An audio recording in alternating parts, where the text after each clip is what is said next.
আসসালামু আলাইকুম বন্ধুরা, কেমন আছেন আপনারা? আশা করি আপনারা ভালো আছেন। আমি ভালো আছি গাইজ। এতে আমি এখন ফ্লিপকার্ট থেকে একটা অর্ডার আনবক্স করছিলাম। এতে ছিল একটা হেয়ার স্প্রে। চলো এইবার এইটা খোলার থেকে আমি না সবচেয়ে এক্সাইটেড কী ছিলাম জানেন আপনারা? এর মধ্যে যে বাবল র্যাপটা দেয় ওইটা। আর হ্যাঁ, এখানে দুটো হেয়ার স্প্রে দিয়েছিল, buy one get one free. এদিকে দিন, এখানে দুটো আছে। হ্যাঁ গাইজ, আমি যতক্ষণ আনবক্স করছি ততক্ষণ আপনারা আমার চ্যানেলকে লাইক, শেয়ার এবং সাবস্ক্রাইব করে দেবেন প্লিজ। এতক্ষণ আমার ওপেন হয়ে গেছে। আমি এত এক্সাইটেড এগুলো বাবল র্যাপটা ফাটানোর জন্য। হেয়ার স্প্রেগুলো নিয়ে আমি এক্সাইটেড নেই। হ্যাঁ গাইজ, আপনাদের মধ্যে কারা কারা এটা ইউজ করেছেন আমাকে কমেন্টে জানাবেন। আমি ইউজ করে আপনাদেরকে বলবো এটা কিরম। দেখে নিন আপনারা।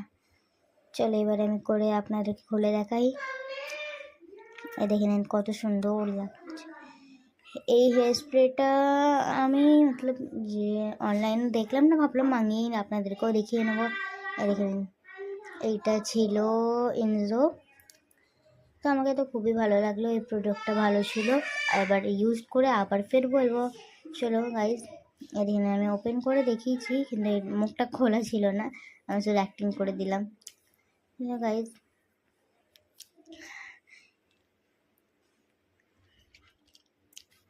এখানে আর একটা আছে, যেটা আমি দুটোই নিয়েছিলাম। এবারে আমি বাবল র্যাপটা ফাটাচ্ছি। আমাকে খুব ভালো, কিন্তু এখানে একটা স্টিকার ছিল বলে এখন ভালোভাবে হয়নি। এদিকে কিছুটা ফাটিয়ে নিয়েছে, যেটা আমাকে খুব ভালো লাগে। আপনাদের মধ্যে কাকে বাবল র্যাপ ফাটাতে ভালো লাগে কমেন্টে জানাবেন। যা বলছি সব কমেন্টে জানিয়ে নেবেন আমার। গাইজ, আমার চ্যানেল লাইক, শেয়ার এবং সাবস্ক্রাইব করে দেবেন। ওকে, টেক কেয়ার, বাই, আসসালামু আলাইকুম।